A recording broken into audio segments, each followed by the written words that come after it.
नमस्कार, मैं हूं आपके साथ आलोक और हमारे साथ आज है डिबेट में हमारी सहयोगी श्रुति श्रीवास्तव। श्रुति, मैं आपका भी स्वागत करना चाहूंगा।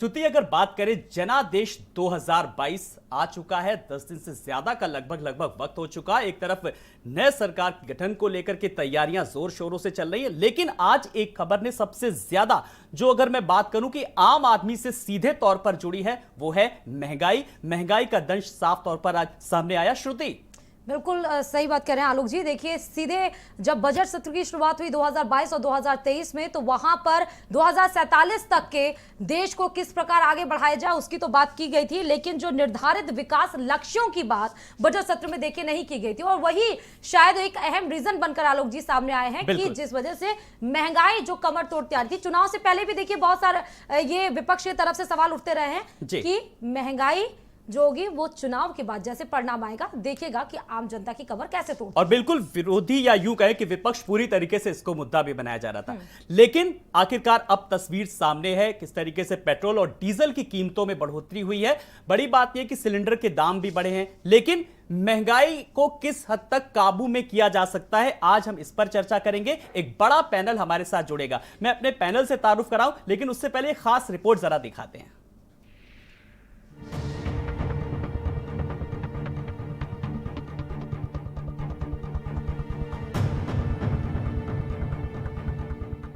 रूस यूक्रेन वॉर की वजह से कच्चे तेल के दाम में उबाल का इंपैक्ट अब घरेलू स्तर पर दिखने लगा है। ऑयल मार्केटिंग कंपनियों ने मंगलवार को घरेलू गैस सिलेंडर के दाम बढ़ा दिए। इससे पहले कंपनियों ने पेट्रोल और डीजल के दाम में भी 80 पैसे प्रति लीटर का इजाफा किया था। इससे कुछ दिन पहले ही प्रमुख दूध कंपनियों ने दूध के रेट 2 से 5 रुपए प्रति लीटर तक बढ़ा दिए थे। इस तरह आम लोगों पर एक साथ महंगाई की मार पड़ी है। पेट्रोल रेट का आज से बढ़ गया है, बहुत से प्रॉब्लम्स है।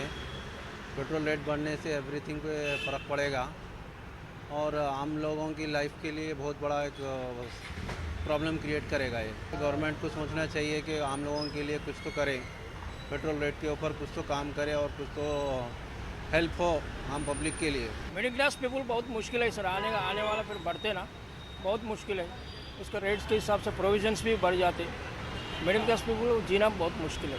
कोई नहीं सर, हमें 3 महीने पहले 10-11 पेट्रोल डीजल पे कम भी हुए थे, तो उसके इम्पैक्ट 80 पैसे कोई दिखा बड़ी बात नहीं है और 90 दिन तक रुका रहा, वही बड़ा अच्छा है। बट ये थोड़ा सा डीजल और पेट्रोल का रेट रुका ही है तो अच्छा ही है। आम आदमी पे फर्क पड़ेगा 2% के आसपास, का पता दिखता नहीं है। वो फर्क पड़ेगा, बिल्कुल पड़ेगा। आने जाने वाले को तो हर एक को फर्क पड़ेगा। पहले इतना महंगा था, अब और महंगा हो जाएगा। अब गाड़ी कम चलाते हैं, पहले ज्यादा चलाते थे। 14.2 किलोग्राम वाला घरेलू एलपीजी सिलेंडर मंगलवार से 50 रुपए महंगा हो गया। कई महीने के अंतराल के बाद एलपीजी सिलेंडर के रेट बढ़े हैं। आखिरी बार घरेलू एलपीजी सिलेंडर के रेट 6 अक्टूबर 2021 को बदले थे। दिल्ली में घरेलू एलपीजी सिलेंडर की कीमत बढ़कर 949.5 रुपए हो गई। इससे पहले ये कीमत 899 रुपए 50 पैसे थी।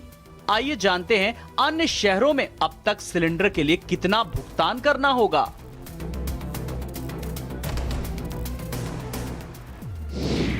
दिल्ली में 899 रुपए 50 पैसे पहले थी और अब 949 रुपए 50 पैसे अब हो गई है।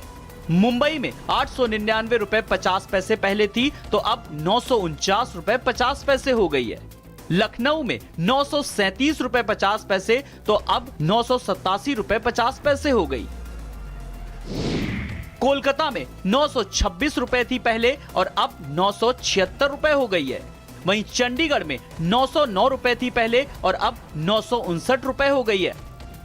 यूपी समेत 5 राज्यों में विधानसभा के चुनाव अब खत्म हो गए हैं और 4 राज्यों में बीजेपी की सरकार बनी है। करीब 5 महीने पहले केंद्र सरकार ने डीजल और पेट्रोल की कीमतों में वृद्धि रोक दी थी, साथ ही जो एलपीजी की कीमतें हैं वो भी रोक दी गई थी। लेकिन अब करीब 5 महीने बाद ये कीमतें फिर से बढ़ गई हैं। आज डीजल की कीमत में 81 पैसे और पेट्रोल की कीमत में 80 पैसे की बढ़ोतरी की गई है। इसके अलावा एलपीजी सिलेंडर की रिफिल अब 50 रुपए महंगी हो गई है। देश में पेट्रोल डीजल के दाम 4 माह बाद बढ़ गए। मंगलवार सुबह से डीजल के दामों में 76 से 86 पैसे की बढ़ोतरी हुई, तो वहीं पेट्रोल के दामों में 76 से 84 पैसों की बढ़ोतरी हुई।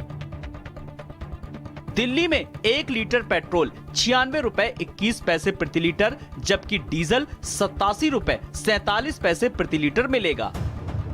पिछले 4 नवंबर के बाद से इन दोनों ईंधन के मूल्य में कोई वृद्धि नहीं की गई थी। आइए जानते हैं प्रमुख शहरों में पेट्रोल डीजल की क्या हैं कीमतें। लखनऊ में पेट्रोल 96 रुपए 8 पैसे तो डीजल 87 रुपए 61 पैसे। दिल्ली में 96 रुपए 21 पैसे तो डीजल 87 रुपए 47 पैसे। मुंबई में 110 रुपए 82 पैसे और डीजल 95 रुपए। वहीं कोलकाता में पेट्रोल 105 रुपए 51 पैसे और डीजल 90 रुपए 62 पैसे। चेन्नई में पेट्रोल 102 रुपए 16 पैसे और डीजल 92 रुपए 19 पैसे है। कीमतें जो बढ़ी हैं उसकी वजह यह भी है कि जो क्रूड ऑयल है उसकी कीमतों में भी अंतर्राष्ट्रीय स्तर पर बड़ा उछाल आया है। यूक्रेन और रूस के बीच युद्ध चल रहा है, उसको देखते हुए जो डीजल की सप्लाई है, पेट्रोल की सप्लाई है, वो कहीं ना कहीं बाधित हुई है, जिसकी वजह से अंतर्राष्ट्रीय बाजार में क्रूड ऑयल की कीमतें बढ़ी हैं और सरकार को डीजल पेट्रोल की रिटेल कीमतों में भी इजाफा करना पड़ा है।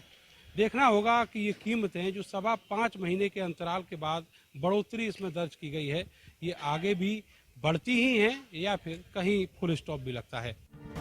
रूस यूक्रेन युद्ध की वजह से अंतर्राष्ट्रीय बाजार में कच्चे तेल के दाम में 40% तक का उछाल आ गया है, जिससे ऑयल मार्केटिंग कंपनियों के दाम ईंधन का दाम बढ़ाना शुरू हो गया था और इसी वजह से मंगलवार की सुबह से पेट्रोल, डीजल और रसोई गैस के दाम बढ़ गए। स्पेशल रिपोर्ट भारत समाचार।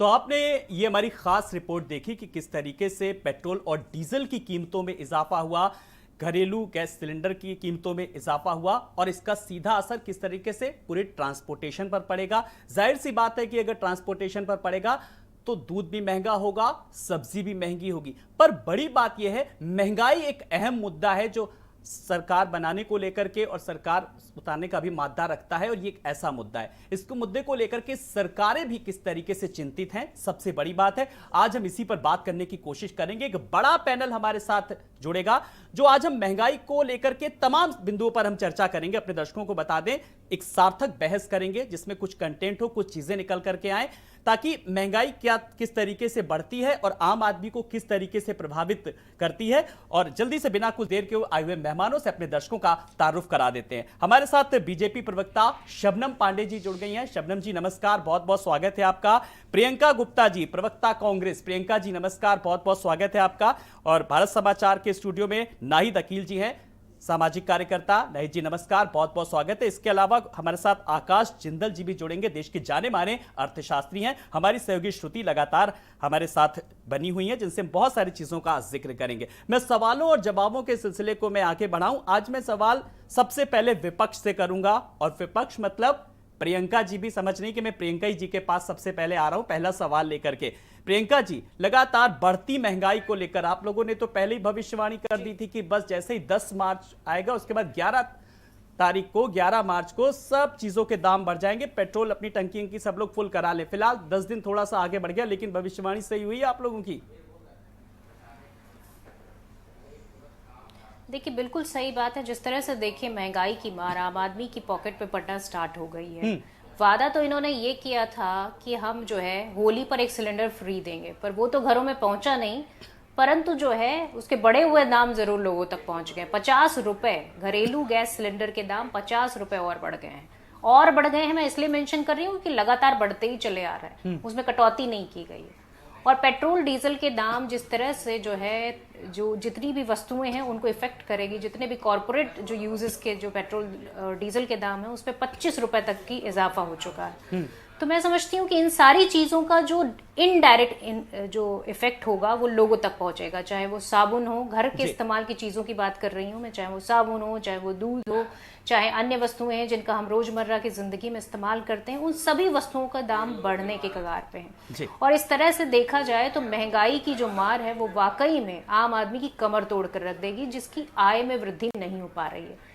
आप देखिए कि किस तरह से आम जो आदमी है सीधे तौर पर प्रभावित हुआ है। शबनम जी के पास बड़ी जिम्मेदारी के साथ एक सवाल लेकर के आ रहा हूं। चुनाव खत्म, महंगाई शुरू, क्या कहेंगी? आलोक जी, निश्चित तौर पे गैस सिलेंडर का दाम बढ़ना गृहिणियों के लिए कहीं ना कहीं चिंता का विषय जरूर है, और पेट्रोल और डीजल के भी दाम बढ़े हैं। पर इतना जरूर है कि हमारे देश की गृहिणी, केवल मैं उत्तर प्रदेश की बात नहीं कर रही हूँ, क्योंकि ये अगर दाम बढ़ा है तो कांग्रेस के शासित राज्यों में भी बढ़ा है, आम आदमी पार्टी के शासित राज्यों में भी, पूरे देश में दाम बढ़ा है। और मैं देश ही क्या कहूँ, विश्व के किसी भी कोने में चले जाइए, क्रूड ऑयल का दाम बढ़ने की वजह से, चाहे यूके हो, यूएसए हो, सब जगह मेरी बात होती है और मुझे पता चला कि वहाँ दामों का जबरदस्त इजाफा हुआ है, जबकि वो इजाफा हमारे देश में उस स्तर पे नहीं देखा जा सकता है। देखिए, चुनाव से पहले जब हमारे विपक्षी पार्टी इस बात को कह रहे थे, तो मैं जानती हूँ कि विपक्षी पार्टियों को भी मालूम है कि कोरोना का दंश लगना, उसके बाद यूक्रेन और रूस का युद्ध, ये दो कारण बहुत बड़ा कारण होता है कि किसी भी जगह की अर्थव्यवस्था को डमाडोल करना, और वैश्विक स्तर पे अर्थव्यवस्था को निश्चित तौर पे ये महत्वपूर्ण चीजें छूती हैं, और ये वजह बनती है। चलिए, ये ज्ञान वाली बातें थी जो आपने बहुत अच्छे से बताई। श्रुति, अभी हम लोग ब्रेक से पहले चर्चा कर रहे थे श्रुति, और कि वैश्विक स्तर पर बराबर जिस तरीके से चीजें आ रही हैं सामने, और जब भी हम श्रुति तेल की कीमतों को लेकर के बात करते हैं तो अंतरराष्ट्रीय क्रूड ऑयल की फिलहाल कीमतों को लेकर के इसका उदाहरण दिया जाता है। श्रुति, और मेरा सवाल भी था शबनम जी कि ये जो लड़ाई थी यूएस यूक्रेन की तरफ, अगर आपका इशारा था रशिया और यूक्रेन की तरफ, तो ये तो चुनाव के टाइम में भी था। चुनाव के टाइम में आपने रेट को नहीं इंक्रीज किया, चुनाव खत्म होने के बाद जब शपथ ग्रहण की तैयारी हो रही है, आपका पूरा फोकस इकाना स्टेडियम पे लगा हुआ है, तभी बढ़ोतरी हो गई। तो जिस तरह सिचुएशन आपने इलेक्शन के दरमियान कंट्रोल करके रखा था, अभी भी तो कंट्रोल किया जा सकता है ना शबनम जी? श्रुति जी, अगर 5 राज्यों में चुनाव हो गया है तो क्या भारत के अन्य राज्यों में चुनाव नहीं होना है? भारत एक ऐसा देश है जिसमें पूरे साल चुनाव होता है। तो अगर आप बोलें कि ये चुनाव की वजह से रुका हुआ था, तो ये भी मैं आपको बता दूं, चुनाव लगातार होते रहते हैं, लेकिन अगर वैश्विक स्तर पे क्रूड ऑयल का दाम बढ़ता है तो देश को भी उसको करना पड़ता है। देश ने कोरोना के वक्त ही जिस तरह के आर्थिक संकट वैश्विक स्तर पे आया, अपने गरीब बंधुओं को, जो हमारे कहीं ना कहीं अंतिम पंक्ति में खड़े व्यक्ति थे, आर्थिक मदद के साथ साथ खाद्यान्नों की भी मदद दी गई।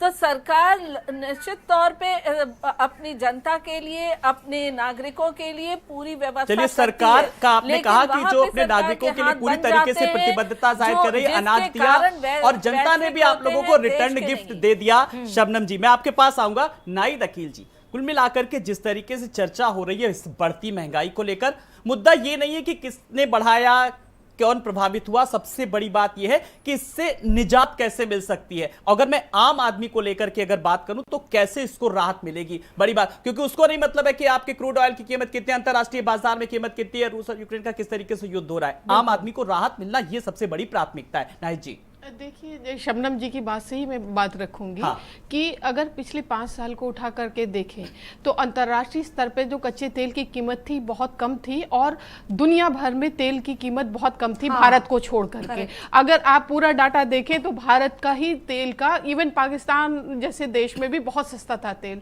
तो ये तो हम नहीं कह सकते। एक जो कहा जाता है कि prevention is better than cure, तो अगर हम गृहिणी की हैसियत से खुद को देखें तो अगर मेरी तनख्वाह 1 तारीख को आती है तो ऐसा नहीं हम करते कि हमारे यहाँ 1 तारीख को सारा घर का राशन खत्म हो जाए। अगर खुदा न खास्ता 15 तारीख तक भी तनख्वाह हमारी टल गई तो हमारा घर चल जाता है, मैनेज कर लेते हैं। तो सरकार को अपने देश की जनता के लिए कितना भंडारण करना है ये सोचने की जरूरत है। अच्छा नाहिद जी, मैं आपको रोकती हुई, जो विशियस साइकिल चल रही है ये महंगाई की, उस विशेष साइकिल को तोड़ने के लिए काम भी नहीं किया जा रहा है। बजट सत्र, जैसे मैंने आपको बोला था अपने इंट्रोडक्शन में कि 22 और 23 का जब बजट सत्र की जब भाषण दिया गया तो उसमें अमृत काल बोला गया और ब्लूप्रिंट बताया गया था 2047 के लिए, यानी कि 2047 के लिए ब्लूप्रिंट कहा गया था अमृत काल का। और उसके बाद से कई मीडिया चैनल्स में 5 ट्रिलियन इकोनॉमी की बात करती हुई नजर आई वित्त मंत्री। लेकिन अगर इस तरह महंगाई की विशेष साइकिल को हम तोड़ नहीं पाएंगे तो वो आंकड़ा भी हम नहीं टच कर पाएंगे। मैं आपको याद दिला दूं और कि हमारी ही जो ये मंत्री जी ने, जब लोगों ने प्याज और तेल के दाम बहुत बढ़ गए तो उन्होंने कहा था इसको खाना छोड़ दीजिए, मैं नहीं खाती हूँ। तो ये जनता को रिप्लाई है, जबकि इलेक्शन से पहले भी जनता ये जान रही थी कि ये थोड़े टाइम के लिए, अभी पेट्रोल की कीमतें रुकी हैं, गैस सिलेंडर की कीमतें रुकी हुई हैं, लेकिन आफ्टर इलेक्शन सारे लोग तैयार थे। इवन मैं अगर अपनी बात करूं तो मैंने भी कार की टंकी पूरी भरवा ली थी कि 10 दिन के बाद तो रेट बढ़ना है, तो जितने दिन भी भाई छूट मिले इसका फायदा उठा लो। सब जानते थे। ये पहला एक ऐसा इलेक्शन मैंने देखा यूपी का कि इसमें जो विपक्ष था उसने मुद्दे पे लड़ाई लड़ी, लेकिन जो हमारी रूलिंग पार्टी थी वो बार बार घूम घूम के उसी पे आ रही थी, जो हिंदू मुस्लिम और ये सारी बातें, राष्ट्रवाद, ये सब। लेकिन मुद्दे पर जो हमारे देश के रोजी रोटी का सवाल है, रोजगार का सवाल है, महंगाई का सवाल है, उस पे लड़ाई नहीं हुई। अब ध्यान जो देना हमें ये है कि आप हमेशा महंगाई है तो बढ़ती है, लेकिन उसी के अकॉर्डिंग सैलरी बढ़ती, लिविंग स्टेटस भी बढ़ता है। लेकिन जो हमारे देश का अन्नदाता है, आप कृषि पे बजट आप देख लीजिए, कभी भी कृषि में अगर उसको और अच्छा मॉडर्नाइज तरीके से एग्रीकल्चर जो सारे गुड्स होते हैं उसको अगर आपको और बढ़ाना है, कोई सब्सिडी नहीं मिलेगी। यूरिया अभी कहा जा रहा है कि इस बार का जो बजट था शबनम मैम, उसको लेकर के साफ तौर पर कहा गया कि स्वास्थ्य सुविधाओं पर फोकस किया गया है, रोजगार पर फोकस किया गया है, self employment and entrepreneurship development पर फोकस किया गया है, और सबसे बड़ी बात है कि महंगाई को काबू में लाना है, इस पर भी पूरे इंतजाम है। और आगे का जो विजन है 25 साल का वो है, लेकिन उसकी बांगी कितनी देखी जा सकती है? शबनम जी जरा मैं चाहूंगा आप अपनी टिप्पणी रखें इस पे। जी, निश्चित तौर पे ये कहना चाहती हूँ, जो सामाजिक कार्यकर्ता है मेरी अच्छी दोस्त हैं, लेकिन उनका जो चुनाव के मुद्दे पे जो बात था वो एक तरफा दिख रहा था, क्योंकि चुनाव हमने मुद्दों पे रखा था। भले ही मुद्दों को भटकाना चाहे, हमने पूरी तरीके से उनकी रोजी रोटी पे बात किया। स्वरोजगार जिस तरीके से उत्तर प्रदेश में, सुन लीजिए, स्वरोजगार जिस तरीके से उत्तर प्रदेश में बढ़ाया गया, ये मैं समझती हूँ कि मील का पत्थर है। 10 करोड़ महिलाओं को सेल्फ हेल्प ग्रुप से जोड़ा गया। जो स्टार्टअप है उसको 17 गुना बढ़ोतरी हुई स्टार्टअप में। ओडीओपी के तहत तमाम छोटे ऐसे हर डिस्ट्रिक्ट के कारीगर थे जिनको कोई रोजगार मिला, और साथ साथ 34,000 ऐसे प्रोडक्ट हैं ओडीओपी के जो आज अमेजोन में लिस्टेड है। रोजगार से सरकारी नौकरियां दी गई। 17% बेरोजगारी था, उसे 4% पर हमला है। अब बात होती है कि जब क्रूड ऑयल का विश्व में कम था तो यहाँ क्यों नहीं उसे कम किया गया? तो हमारी जो प्रियंका जी, हमारी कांग्रेस की जो साथी हैं, वो बेहतर बताएंगी कि यूपीए सरकार में इन्होंने 1.5 लाख करोड़ का ऑयल बॉन्ड लिया था जो कर्ज के तौर पे हमारे देश पर था। तो हमें कहीं ना कहीं उसे भी साथ साथ कम करना था, तो लगातार भुगतान करती रही हमारी सरकार उसके भी। ऑयल बॉन्ड का जो 1.5 लाख करोड़ है वो रुपए हमें चुकाना है, तो उसके भुगतान में भी सरकार लगी रही। अब ऑयल रिजर्व्स रखने की बात अगर ये कहते हैं तो हमारा देश ऑयल रिजर्व्स रखता है, और आपको पता होगा कि अभी रूस के साथ हमारी संधि हुई है और रूस से हम ऑयल खरीदेंगे, जिसको आने में समय भी लगेगा। लेकिन इस संधि का असर कितना आएगा? अब शबनम जी आप ये मत कहिएगा, सब मेरी बहनें बैठी है, नाहिद जी भी, प्रियंका जी भी, श्रुति जी। चलिए मेरे श्रुति को सवाल पूछना चाह रही, श्रुति के सवाल का जवाब दीजिए। सुनिए शबनम जी, अभी आपने कहा कि 17% ओडीओपी में उत्तर प्रदेश आगे चला गया, और आपने बहुत सारे एमएसएमई सेक्टर को भी आपने स्टार्टअप में आगे चला गया, एमएसएमई सेक्टर को भी आपने बहुत मजबूत किया। और एक दफा आप ये भी कहते थे कि नए इन्वेस्टर्स भी देखिए बहुत सारे आए हैं उत्तर प्रदेश में, लेकिन उसके बावजूद भी उत्तर प्रदेश दूसरे नंबर पर अनएम्प्लॉयमेंट रेट में रहता है। तो ये आंकड़े ये क्या दर्शाते हैं? जब हमने उत्तर प्रदेश की सरकार ली थी तो 17% अनएम्प्लॉयमेंट थे, तो अनएम्प्लॉयमेंट तो 5 साल काम भी तो किया आपने। लगेगा। अरे शबनम जी, 5 साल के उत्तर 5 साल राज भी तो किया, 5 साल के बाद भी 5 साल हमने के तो बाद 7 भी साल राज जिस नहीं कंडीशन किया में अभी। आपने लिया था उसी कंडीशन में रहा ना, जिस कंडीशन में आपने अडॉप्ट किया था 5 साल भी उसी देखिए कंडीशन में श्रुति जी, चलता रहा, आश्चर्य एग्जिस्ट तो करता ये रहा। है 70 साल में क्या हुआ उस पे प्रश्न नहीं होता, 5 साल में क्या हुआ उस पे प्रश्न उस पे तो होता आप है, करते ही लेकिन हैं। 5 साल में मुझे जो तो लगता है- बढ़ोतरी और जो जी चलिए, जो फिलहाल अब समस्या बात देखिए, पिछले 70 जनता सालों ने की आ गई, अपने लेकिन साथ ये किया। 70 साल के महंगाई आगे एक बड़ा बढ़ मुद्दा गया, था, 22 साल चुनावी गया। मुद्दा था। देती है। मुझे लगता है प्रियंका जी की मुस्कुराहट बता रही है। प्रियंका जी, साफ तौर पर मुझे लग रहा है कि आप अपनी बात रखने के लिए आतुर। मैं आपके पास आ रहा हूं। आप लोग क्या चुनाव में ये मुद्दा बनाया, लेकिन क्या लगता है ठीक से अपनी बात रख नहीं पाए या जनता तक पहुंचा नहीं पाए, यह मुद्दा बना नहीं पाए ठीक से? देखिए, वास्तविकता ये है कि मुद्दा भी बना और जनता ने उसको जो है अच्छे से महसूस भी किया। लेकिन वही होता है ना कि जब हम चुनाव का ध्रुवीकरण पे चुनाव होता है तो फिर उसका कोई मतलब नहीं रह जाता। और भारतीय जनता पार्टी मुद्दों से भटकाना बहुत अच्छी तरीके से जानती है और आज भी वो उसी काम को कर रही है। अभी भी इनसे अगर पूछा जाता है कि पेट्रोल डीजल के दाम क्यों नहीं कम कर रहे हैं आप, तो ये कहते हैं कि 70 साल की बातें करने लगते हैं। तो आप देखिए कि किस तरह से ये लोगों को बरगलाने का काम करते हैं। आपकी सरकार है, सेंटर में आपकी गवर्नमेंट, आपकी उत्तर प्रदेश में पिछले 5 साल की सरकार, आप फिर से रिपीट हो चुके हैं और आप इस तरह की बातें करते हैं। आपको तो कम से कम अपने जो काम करना चाहते हैं, आपके पास क्या प्रोजेक्ट्स हैं, आपके पास क्या पाइपलाइन है में पड़े हुए प्रोजेक्ट्स हैं, वो बताइए ना।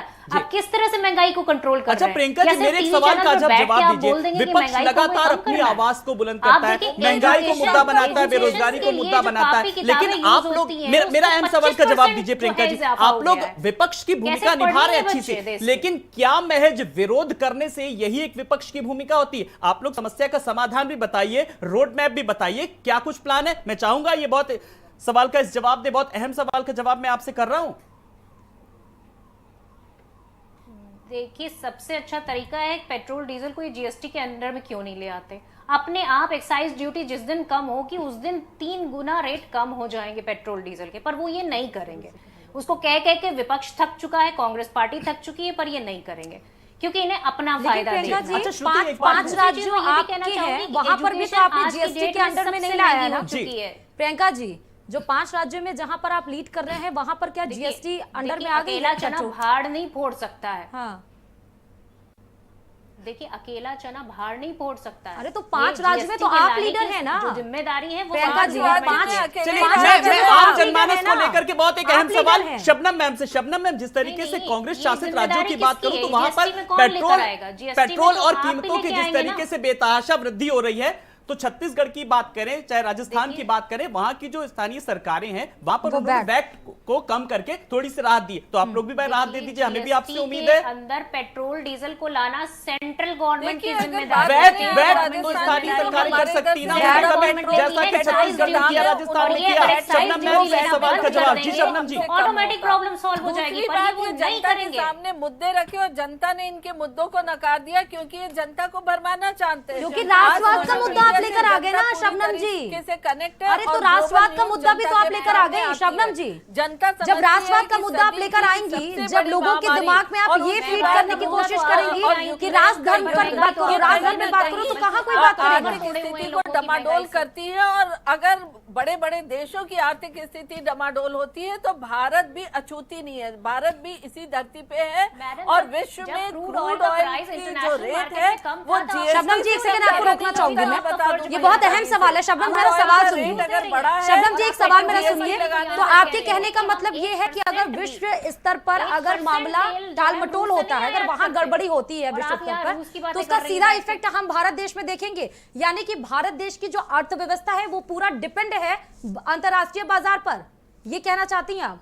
तो यानी कि 2047 का जो आपका जादुई आंकड़ा है, या आपके जो सपने हैं, या आपके जो सपने हैं कि 75 साल के अमृत काल पे हम नया भारत देखेंगे, फिर उस सपने को हम धीरे धीरे हम ना देखें, वो सपना उस पर हम उम्मीदें ना जताएं।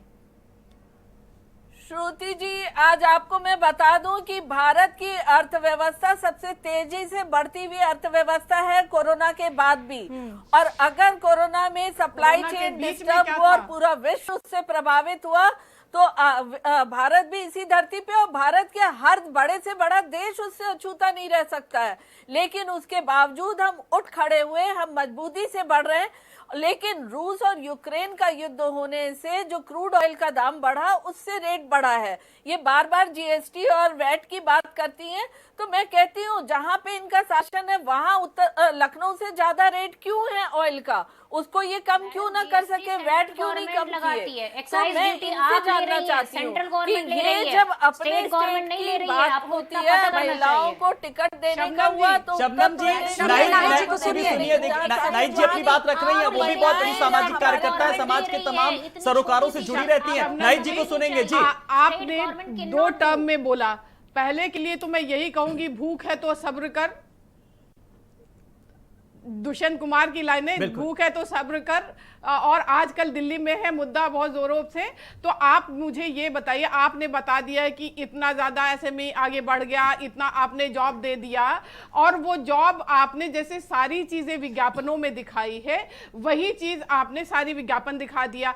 कोविड काल से लेकर के और अभी तक क्या भारत की अर्थव्यवस्था कहीं सुधरी नजर आई है? तो आप कैसे कह रही हैं कि भारत की अर्थव्यवस्था बहुत सुधर गई? अगर वो सुधर गई तो फिर इतने सारी गंगा में लोगों को लाशें क्यों तैरानी पड़ी, इतने सारे लोग ऑक्सीजन के बगैर कैसे मर गए, इसके इतने सारे लोग सड़कों पर पैदल क्यों आए? आप उनको टिकट ना लेते ट्रेन से और पैदल और टैंकरों में भर भर के जो हमारे मजदूर दिल्ली से बॉम्बे से पैदल पैदल आए हैं, वो क्यों आए? आप और अभी आप लेटेस्ट देखिए कि इतना सिलेंडर का कीमत बढ़ गया, पेट्रोल का कीमत बढ़ गया, उससे सब्जियों पे इफेक्ट हो रहा है। ये आज का नहीं, पिछले 2 सालों से लगातार आप ईटेबल ऑयल की बात कीजिए। आज यूक्रेन और रशिया के बीच में युद्ध चल रहा है, लेकिन भारत में तेल की कीमत, खाने वाले तेल की कीमत क्या है? सरसों का तेल 210 रुपए, 220 रुपए किलो। और अभी वो इतने, भारत का पूरा सारा क्लास सनफ्लावर का ऑयल नहीं खा रहा है। बिल्कुल शबनम जी, सवाल घूम फिर के यही आ रहा है कि सबसे ज्यादा आप अभी जो सवाल किया नाहिद जी ने, आप तमाम सारी योजनाएं गिनाएंगे कि हमने गरीबों के लिए ये किया, हमने गरीबों के लिए ये योजना लाए, अनाज योजना लाए। सवाल यह है कि एक आम आदमी के लिए क्या कुछ लाए, सबसे ज्यादा वो प्रभावित हो रहा है। बहुत जिम्मेदारी से इस सवाल का जवाब शबनम जी। देखिए, निश्चित तौर पे नाहिद जी से मैं ये जानना चाहूंगी, नाहिद जी भी इंटरनेट यूज करती होंगी और ग्लोबल न्यूज देखती होंगी, मुझे एक देश का नाम बता दीजिए जहां लाशों की ढेर नहीं लगी हो। नाहिद जी अगर बता देंगे तो मैं समझ जाऊंगी निश्चित तौर पे भारत में कमी है, पर वो कहीं भी एक देश को नहीं बता सकती जहां कोरोना की वजह से लाशों की ढेर नहीं लगी। पर उत्तर प्रदेश में मैं डंडे की चोट पर कहती हूँ, दूसरी बार भी इस बीच में एक सवाल है मेरा, बहुत शबनम जी, बात तो आप आत्मनिर्भर की करती हैं। शबनम जी, प्लानिंग तो आपकी आत्मनिर्भर की है, लोकल फॉर वोकल की है, और जितने भी आपके आंसर्स हैं वो सब डिपेंडेंसी की है। सुनिए तो शबनम जी, मेरा सवाल सुनिए। दिल्ली से जहां शबनम जी, पार्टी की सरकार भी है, उन प्रदेशों की सरकार ने जिस तरीके से, कब तक आप ठीकरा फोड़ती रहेंगी शबनम जी कि दूसरे राज्यों को भी देखिए? शबनम जी, आपने सवाल नहीं सुना हमारी सहयोगी श्रुति का। सुनिए तो सवाल तो सुनिए। लोकल फॉर वोकल की बात किए और आप न्यू इंडिया की बात करती हैं, तो न्यू इंडिया में ये पूरी महंगाई का मुद्दा फिलहाल कब तक सॉल्व करेंगी? इस चीज का जवाब जनता जानना चाहती है, जो आज हमारा ये शो देख रही है। जुड़ाव रखती है तो निश्चित तौर पे आप इसको नकार सकती है, पर अगर दिल पर हाथ रखिए तो सच्चाई मैं बयान कर रही हूँ, आप नहीं। शबनम जी, मैंने घर में अपने भाई को गंवाया है, ऑक्सीजन सिलेंडर नहीं मिल रहा था, पूरे लखनऊ में हाहाकार मचा था। 22 अप्रैल को 1 साल होने वाले हमारे यंग भाई, ये वही दर्द महसूस कर सकता है जिसने अपनों को खोया है। किस तरीके से, इस पर भी मैं चर्चा करूंगा, लेकिन एक चुनावी मुद्दे बने भी थे, बड़ी बात है जिस तरीके से। शबनम जी, मैं आपको, मेरा बहुत अहम सवाल है, आप पहली बात तो ये ठीकरा कब तक फोड़ती रहेंगी कि और राज्यों को देखा जाए? आपकी सरकार वापस रिपीट कर गई उत्तर प्रदेश में। 2 टर्म से आप देश में, 2 टर्म से बीजेपी देखिए पूरे देश में राज कर रही है। मेरा सवाल सुनिए शबनम जी, आपने ये बोला था कि ट्रिलियन इकोनॉमी हम आगे बढ़ रहे हैं और कोरोना के बाद से जो जीडीपी है वो इंडिया की यानी देश की वो अच्छी हुई है। अब एक रिपोर्ट आई है centre for monitoring Indian economy, जिसने बताया है, दिसंबर में ये रिपोर्ट आई है, 2021 के आंकड़ों के अनुसार देश में सक्रिय रूप से 35 मिलियन बेरोजगार लोगों में से 23% महिलाएं नौकरी की तलाश में हैं। और आपको मालूम है कि 4 ट्रिलियन इकोनॉमी को बढ़ाने के लिए आपको महिलाओं को सिर्फ 30% रोजगार देना पड़ेगा, और अभी ये आंकड़ा आपकी सरकार में 16.9 है। और 30% उसको बढ़ाना है। क्या स्ट्रैटेजी है इसके लिए आपके पास रोजगार के लिए? देखिए, निश्चित तौर पे हमारे प्रधानमंत्री हो या उत्तर प्रदेश के मुख्यमंत्री योगी आदित्यनाथ जी लगातार जो स्वरोजगार पे ध्यान दे रहे हैं और स्वरोजगार के जरिए लोगों को रोजगार दे रहे हैं, ये सराहनीय है। और कितने लोगों को लोन आपने दिया है? इससे पहले कितने लोगों को लोन दिया है शबनम जी?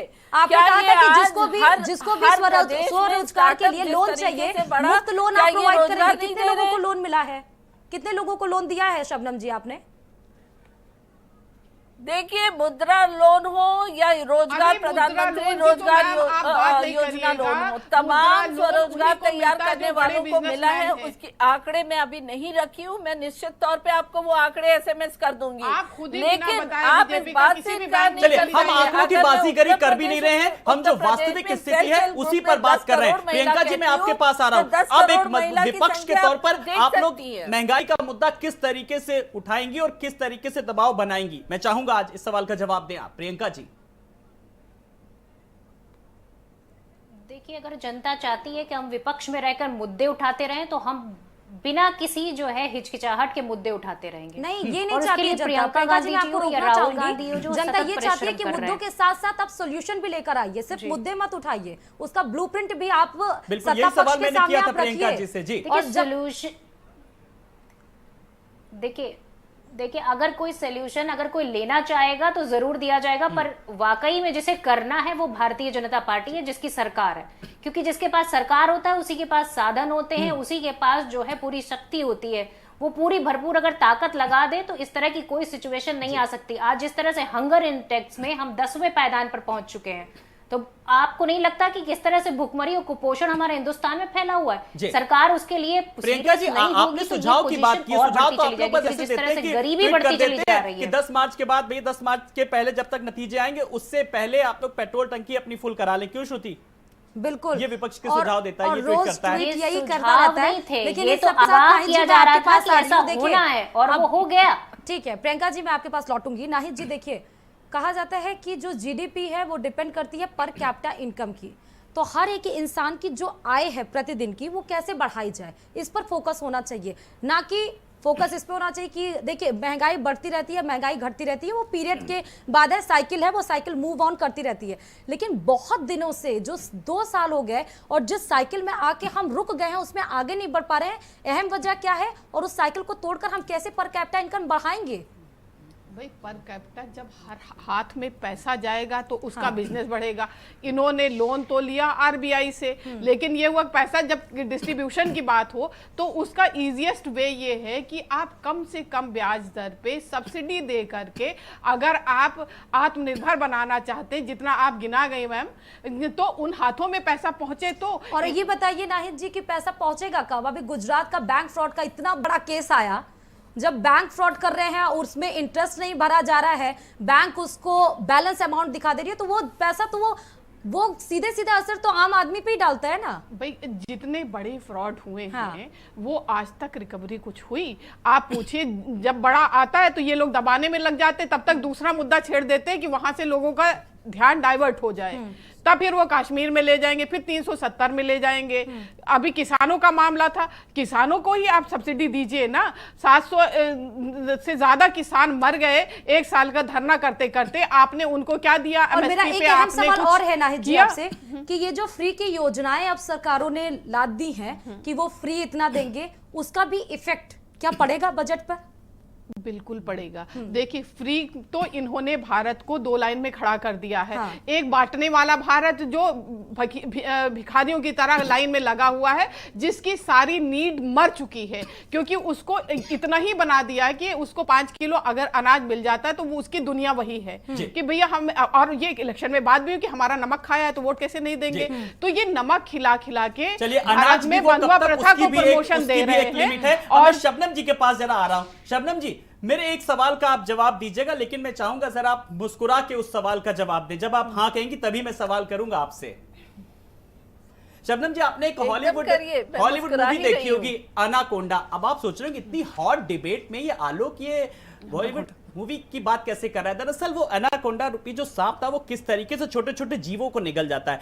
ये मैं महंगाई के परिदृश्य में ये सवाल कर रहा हूं आपसे कि किस तरीके से बात करें तो भारत के लिए भी एनाकोंडा की तरह साबित हो रही, लेकिन इससे निपटना भी है और ये बड़ी चुनौती भी है। सवाल ये है, और इसी के साथ साथ धीरे धीरे इन्होंने छोटे छोटे की बात कही आलोक जी, आपने विपक्ष को भी ये निकल गए धीरे धीरे ऐसे ही करके। जी चलिए शबनम जी, हम महंगाई पर फोकस करें, इसका जवाब चाहूंगा जिम्मेदारी से। जी जी निश्चित तौर पे देखिए आलोक जी, अगर बात किया जाए तो अभी श्रुति जी कह रही थी कि विपक्ष को निगल गया, तो विपक्ष को कभी सत्ता नहीं निगलता है, जनता निगलती है। जनता अगर विपक्ष को देखती है कि अपनी तिजोरी भर रहे हैं, जनता की तिजोरी नहीं, तो निश्चित तौर पे जनता निगल जाती है। तो ये भ्रम लोकतंत्र में खत्म हो जाए कि कोई पार्टी किसी विपक्ष को निगलती है। ये जनता है, जनता सर पे बैठाती है और जनता फर्श पे पटकती भी है।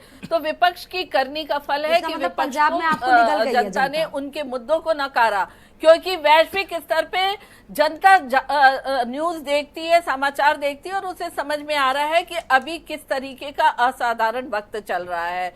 और दूसरी बात, बार बार आपने पर कैपिटा पूछा, लेकिन नाहिद जी उसका जवाब नहीं दे पाई, क्योंकि उन्हें पता है उत्तर प्रदेश में पर कैपिटा इनकम बड़ा है। और जब रिपोर्ट आती है इस तरीके की सकारात्मक, तो उस रिपोर्ट को ना ये पढ़ते हैं ना ये समझते हैं, क्योंकि इन्हें हर समय ये दिखाना होता है कि उत्तर प्रदेश में योगी जी की सरकार आई है, तो ये किसी समुदाय विशेष को लेकर अपने को विक्टिम कार्ड खेलना पसंद करते हैं। क्यों बार बार समुदाय की बात? श्रुति, यहाँ पर हम आपसे बात करेंगे, मैं आऊंगा। श्रुति, बराबर महंगाई को लेकर के बात होती है, लेकिन श्रुति अगर बात करें तो सरकारों को लेकर सरकारें कोई भी आए, मैं किसी भी सरकार की बात नहीं कर रहा हूँ, लेकिन ये महंगाई एक बड़ा मुद्दा है कहीं ना कहीं हर सरकार के सामने। इस सवाल के जवाब में श्रुति से मुझे ये लगता है शबनम जी, मुझे ये लगता है शबनम जी, हमें ये लगता है कि देखिए आप लोगों की जितने भी योजनाएं होती हैं वो सब गरीब तबके के लिए होती हैं, लेकिन तबका 3 है ना, अमीर, मध्य और गरीब। मध्यम वर्ग जो लाइन में खड़ा भी नहीं हो सकता है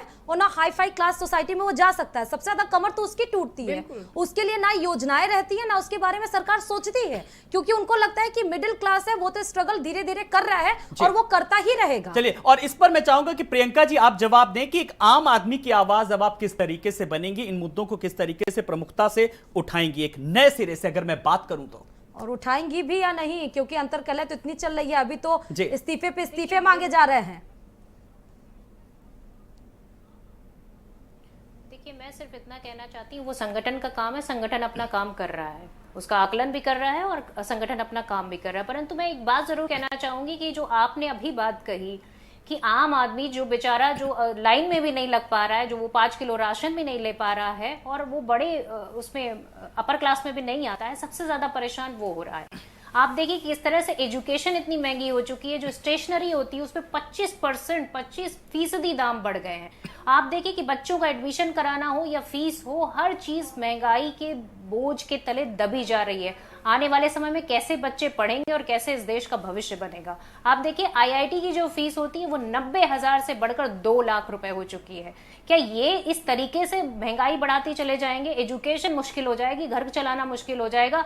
और सिर्फ एक चीज के दाम नहीं बढ़ रहे हैं, यहाँ पर रोजमर्रा की इस्तेमाल की जाने वाली, चाहे वो प्रियंका जी मेडिकल की फीस आप कम करके आईआईटी की फीस बढ़ाकर, इसका क्या आप कॉम्बिनेशन बना रहे हैं? आपको तो एजुकेशन के लिए अच्छी सुविधाएं देनी होगी ताकि गरीब घर के बच्चे, आम आदमी के बच्चे एजुकेशन ले सके। आप देखिए कि किस तरह से एक बच्चा 10 किलोमीटर, आपने भी देखा होगा, 10 किलोमीटर दौड़ कर जाता है, सिर्फ वो जो है सेना में तैयारी कर रहा है। आप बताइए कि अगर सेना में नौकरियां ही नहीं निकलेंगी और 1 लाख पद खाली पड़े रहेंगे तो ये बच्चे जो तैयारी कर रहे हैं उनका क्या हाल होगा। और इस तरह का एक बच्चा नहीं है, इस तरह के सैकड़ों बच्चे हैं जो 10-10 किलोमीटर तैयारी कर रहे हैं, रनिंग कर रहे हैं, पर आप क्या कर रहे हैं? जी चलिए शबनम जी, अब इस सवाल का जवाब दे दीजिए। जब हम न्यू इंडिया की बात करते हैं, युवाओं को क्या चाहिए? एक अदद रोजगार और युवा हसरतें जब परवान चढ़ती है तो जिंदगी को देखने का नजरिया बदल जाता है। क्योंकि की सवाल उठाया जिस तरीके से प्रियंका जी ने, युवाओं को चाहिए रोजगार, युवाओं के लिए किस तरीके से क्या कॉन्सेप्ट है, क्या रोड मैप है, लगातार रोजगार देने की प्रक्रिया सतत चलने की बात की है सरकार ने, बहुत जिम्मेदारी से इस सवाल का जवाब। जी देखिए, निश्चित तौर पे हमने जब स्वरोजगार पे हमारे प्रधानमंत्री जी बोले तो उसका माहौल उड़ाने में कांग्रेस पार्टी लगी रही, पर उसी कांग्रेस पार्टी से बेरोजगार युवा उनके शासित प्रदेशों में पूछते हैं कि आप स्वरोजगार भी नहीं देंगे, सरकारी नौकरी भी नहीं देंगे, केवल मुझे एक बात नहीं समझ में आती है शबनम जी, मुझे एक बात नहीं समझ में आती है। स्वरोजगार मुझे एक बात बताइए कि यहाँ पर आप क्या शबनम जी, आप क्या यहाँ कांग्रेस क्या नहीं कर रही है वो गिनाने के लिए बैठी है कि प्लान बताने के लिए बैठी है? प्रियंका जी एक सशक्त प्रवक्ता है, वे बाकी से अपनी बात रखिए। ये बताइए शबनम जी, आरआरबी एनटीपीसी का जो रिजल्ट आया, क्या हंगामा काटा, वो आपके राज्य में भी था और देश में पूरा देखा उसको, और सोशल मीडिया पर 3 दिन तक वो ट्रेंड किया है। वजह से विपक्षियों को जनता ने नकार दिया, क्योंकि जनता जानती है जो रोजगार गए वो जनता के परिवार। यही तो हम भी कह रहे हैं, विपक्षियों को नकार दिया तो अब आपकी जिम्मेदारी सीधे तौर पर और बढ़ गई, उम्मीदें ज्यादा बढ़ गई प्रचंड जीत के बाद। जनता ने जब आपको प्रचंड जीत दी तो आप एक बार तो अपने मुख से बोले ना कि उनको क्या देने जा रही हैं। अभी जो 24,000 बच्चे यूक्रेन में फंसे थे, शायद आपके यहाँ की फीस कम होती तो वो बच्चे वहां ना जाते। बहुत बढ़िया सवाल का जवाब दीजिए, नाहिद जी ने सवाल किया है। शबनम जी देखिए, जो 24,000 बच्चे यूक्रेन में गए थे उनकी जो शैक्षिक गुणवत्ता है उसको हमारे भारत के मेडिकल कॉलेज की शैक्षिक योग्यता के अनुसार आंका जा रहा है, और अगर वो उसमें सक्षम आते हैं तो ये टॉपर बच्चे का बहुत मजाक उड़ाया, जो बच्चे वहां आज अगर भारत सरकार उन उसका आप बच्चों लोगों ने बहुत मजाक को उड़ाया। अपनी जिम्मेदारी समझते हुए भारत लाती है, इसमें कोई विपक्ष का योगदान नहीं है। अरे आप बातों को मुझे नहीं समझ में आता। शबनम जी एक सवाल सुनिए, नाहिद जी मैं रोकूंगी। शबनम जी सवाल सुनिए, आप एक नागरिक सवाल सुनिए। तो इसलिए शबनम जी आप सवाल सुनिए, सरकार ही चिंता सुनिए। करेगी, विपक्ष को ये अब मुझे समझ में नहीं आता, जब आपके पास उत्तर नहीं होता शबनम जी तो आप सारा ठेकरा विपक्ष के ऊपर मोड़ देती हैं। अभी आपने बोला कि विपक्ष हंगामा कर रहा था, हम भी कर रहे हैं। सवाल तो ये था ही नहीं, सवाल तो ये था कि 24,000 बच्चे आपके भारत देश को छोड़ने के बाद मेडिकल इंस्टीट्यूशन में वहां दाखिला नहीं लेते हैं, यूक्रेन जाकर दाखिला लेते हैं। मेडिकल की पढ़ाई तो आप भी कराते हैं ना। रीट का हंगामा हमने देखा, आरआरबी एनटीपीसी का हंगामा हमने देखा, 69,000 शिक्षक भर्ती का हंगामा हम देख रहे हैं। आरक्षण को तो आपने इस तरह से परेशान किया कि अमित शाह की रैली में जाकर काले झंडे फहराए जाते हैं आरक्षण वाले बच्चों में। आज तक आपने उनकी नियुक्ति नहीं दी। आपने टीजीटी पीजीटी वाले बच्चों को 3500 बच्चे उत्तर प्रदेश में, आज तक आपने नियुक्ति नहीं दी। क्या बात कर रही है, कहाँ नियुक्ति? और स्वरोजगार की आप बात कर रही है ना शबनम जी, आप स्वरोजगार की, जो इंटर में बच्चा पढ़ रहा है जिसे ग्रेजुएशन करना है, ग्रेजुएशन के बाद अगर वो एसएससी क्लियर करना है तो वो स्वरोजगार कहां से लेकर आएगा, कहां से पैसे लेकर आएगा? 12th पास किया हुआ बच्चा आप उसको स्वरोजगार के स्ट्रीम में लेकर जा रही है। शायद आपको जिसके पास वो मानसिक, जिसके पास वो मेंटल लेवल ही नहीं है स्वरोजगार को डेवलप करने का, वो कहां से स्वरोजगार के स्ट्रीम को पकड़ेगा? और बात कर रहे हैं आप लोग स्वरोजगार की। ये किसी की फोटो खींच के अखबार में डाल देते हैं कि वो स्वरोजगार करके महिला बहुत कमा रही है, जब उसके घर मीडिया वाले जाते हैं तो पता लगता है उसको पता ही नहीं है। जाके पढ़ने वाले बच्चों पे आपने चिंता व्यक्त की, अब भी मीडिया में है। अगर आप में काबिलियत ना हो और कोई पैसे वाला बगैर काबिलियत वाला आपके चैनल पे आके बैठ जाए तो क्या उसे एंकर बनाया जाएगा? नहीं। उसी तरीके से पूरे देश के बच्चों शिक्षा दे रहे हैं, क्यों नहीं काबिल बना पा रहे हैं? किसी भी वर्ग के बच्चे, उनके लिए एंट्रेंस एग्जाम है, वो क्लियर करते हैं, एडमिशन पाते हैं। कोई पैसे लेके एडमिशन नहीं पाते, पर जो बाहर जाके किसी भी श्रेणी के बच्चे बाहर अगर शबनम जी, एंकर भी कोई इतनी आसानी से नहीं बन जाता है, बहुत सारी डीप नॉलेज जानकारी इकट्ठी करनी पड़ती है, इंसानों का अनुभव बोल रहा है, तभी हम आपसे यहाँ पर इस मंच से पूरी बेबाकी से सवाल पूछते हैं। आप प्रश्न समझी नहीं, आप प्रश्न समझी नहीं। आप, मैंने प्रश्न आपसे ये पूछा कि आपके मेडिकल इंस्टीट्यूशन की फीस इतनी हाई है और यूक्रेन की फीस इतनी लो है कि जो बच्चे एमबीबीएस की पढ़ाई करना चाहते हैं, जो डॉक्टर बनना चाहते हैं, इसलिए उन्होंने यूक्रेन को चूज किया। बात यहाँ पर सवाल ये है, आप सवाल को समझ नहीं रही हैं, आप कहीं और मोड़ होके जा रही हैं। सवाल तो सुनिए और सवाल समझिए भी, तो मैं कह क्या रही हूं। आपने अभी बोला कि विपक्ष नहीं चाहता था, विपक्ष ने उस पर सवाल उठा रहे, विपक्ष सवाल उठा रहा, उससे आपको क्या लेना देना? आप बातों पे तो आप बातों पे क्यों फोकस कर रही है? मेरा सवाल था कि आरआरबी एनटीपीसी को लेकर, वो सेंट्रल का है, उसके बाद उत्तर प्रदेश में आ जाइए टीजीटी पीजीटी को लेकर, उसके बाद 69,000 शिक्षक भर्ती को लेकर, आरक्षण का मुद्दा लेकर, जो 5 साल हमने सड़कों पर हंगामा देखा है बच्चों का, 2-2 घंटे बच्चों ने विधानसभा घेरा है, और आप बात करिए कि आप स्वरोजगार। आप ये बताइए कि 12th पास वाले बच्चों को आप स्वरोजगार का सपना दिखा रही हैं? श्रुति जी, हम पक्षपातपूर्ण रवैया करके भर्ती नहीं करना चाहते। अगर भर्ती प्रक्रिया में कहीं कोई खोट आती है तो उसे निरस्त करना 5 साल अभी और चाहिए।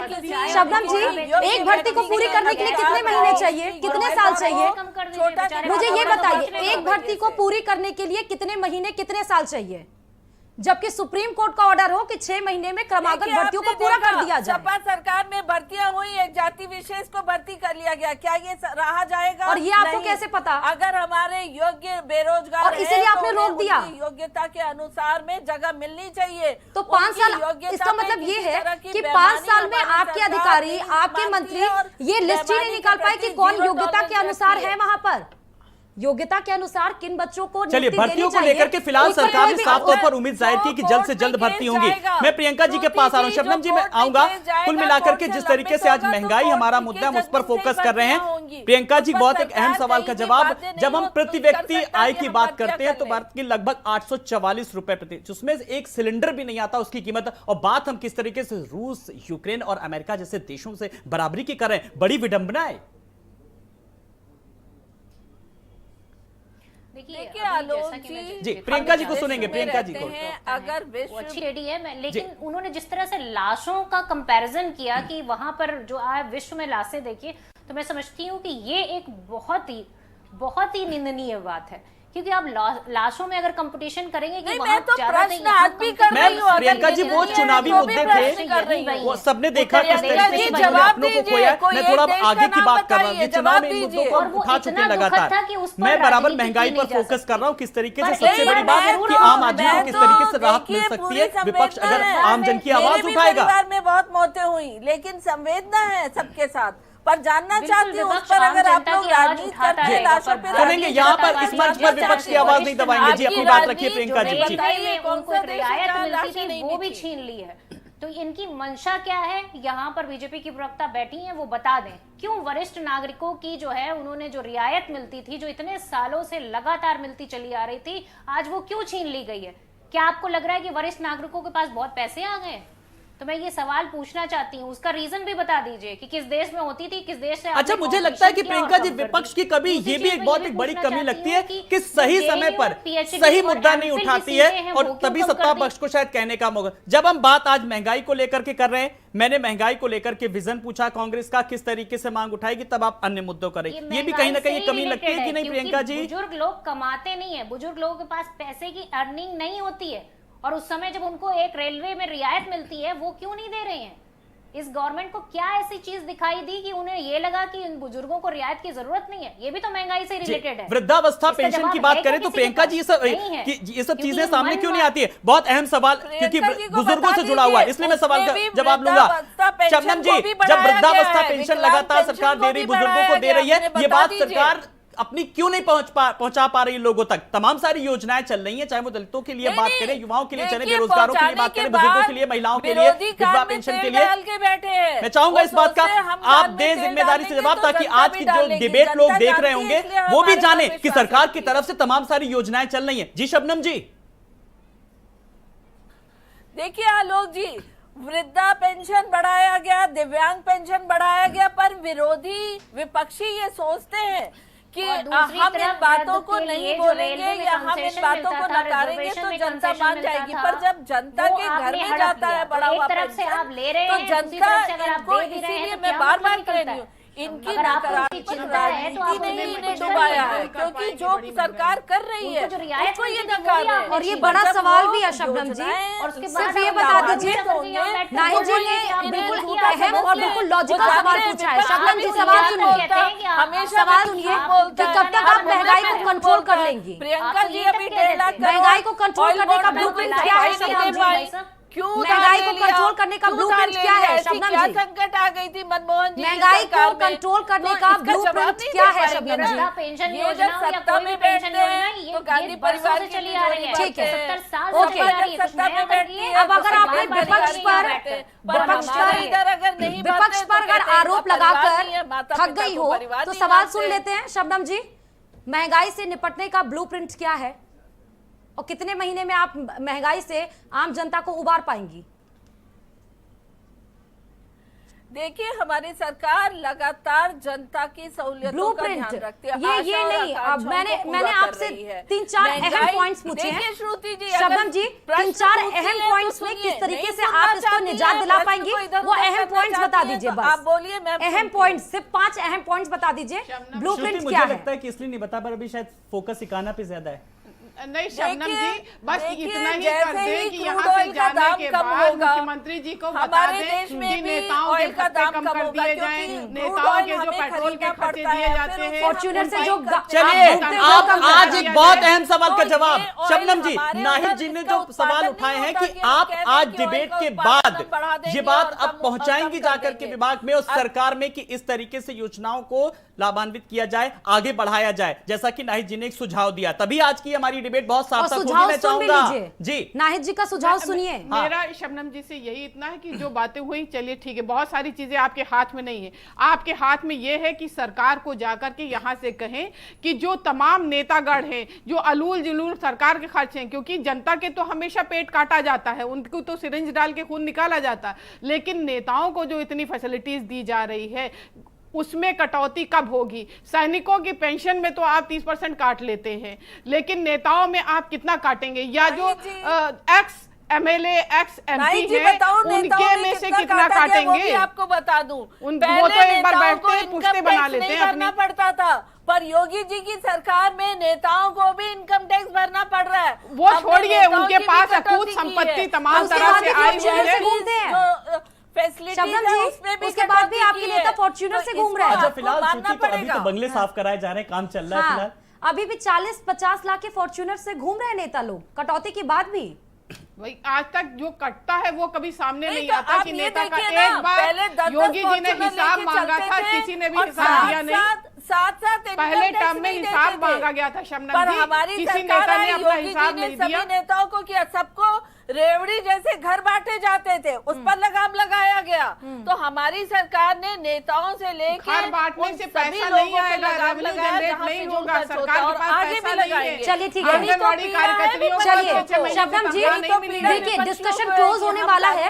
एक अहम पॉइंट जो सब पूरी जनता जानना चाहती होगी, आशा और आकांक्षाओं को ठीक है, रोजगार के लिए आपने क्या क्या ब्लूप्रिंट तैयार किए हैं शबनम जी? किस प्रकार इनकम, जो पर कैपिटा इनकम की हम बात कर रहे हैं, क्योंकि पर कैपिटा इनकम इंक्रीज होगी तभी आपकी जीडीपी इंक्रीज होगी, तो हर एक इंसान की पर कैपिटा इनकम को बढ़ाने के लिए क्या प्लान और है? हमने जो 5 साल किया है उससे दुगना काम आपको दिखेगा इन 5 सालों में। जी चलिए, प्रियंका जी जिस तरीके से साफ तौर पर कहा कि जो काम किया है उससे दुगना काम करेंगे, और प्रियंका जी चलिए, और हमने राजनीतिक प्रवक्ता से भी पूछा बीजेपी के, अगर दुगना काम प्रियंका जी सुनिए, जैसा कि बीजेपी की तरफ से बयान आया कि दुगना काम करेंगे इस 5 साल में, यानी कि योगी सरकार पार्ट 2 में, अगर नहीं किया तो आप लोग विपक्ष के तौर पर कितनी अपनी सशक्त भूमिका निभाएंगे, ये भी बताइए जरा आज। देखिए, विपक्ष के तौर पर हम आम आदमी के मुद्दे, चाहे वो महंगाई हो, चाहे वो बेरोजगारी हो, चाहे वो जो है छोटे व्यापारी की समस्याएं हो, किसानों की समस्याएं हो, हर समस्या को पुरजोर तरीके से कांग्रेस पार्टी उठाती चली आ रही है और आगे भी उठाती रहेगी। लेकिन मैं जरूर इतना कहना चाहूंगी कि पिछले 5 साल के कार्यकाल के बाद ऐसा प्रतीत होता है कि इन्हें आम जनता की कोई परवाह नहीं है, ना ही महंगाई से इनका कोई सरोकार है। और इनके विधायक तो यहाँ तक कहते हैं कि आपने अगर हमें वोट नहीं दिया तो आप हमारे पास मत आइएगा। तो ये सिर्फ जनता को डिवाइड और रूल करने की राजनीति बंद करके विकास की बात करें, क्योंकि जनता में जिस तरह से इनका भी क्रेज घटा है वो साफ दिखता है। कांग्रेस पार्टी यही चाहती है कि जनता के मुद्दों को उठाया जाए और जनता की समस्याओं का समाधान किया जाए, इसलिए कांग्रेस पार्टी कमर कस के पूरी तरह से जनता के मुद्दे उठाती रहेगी।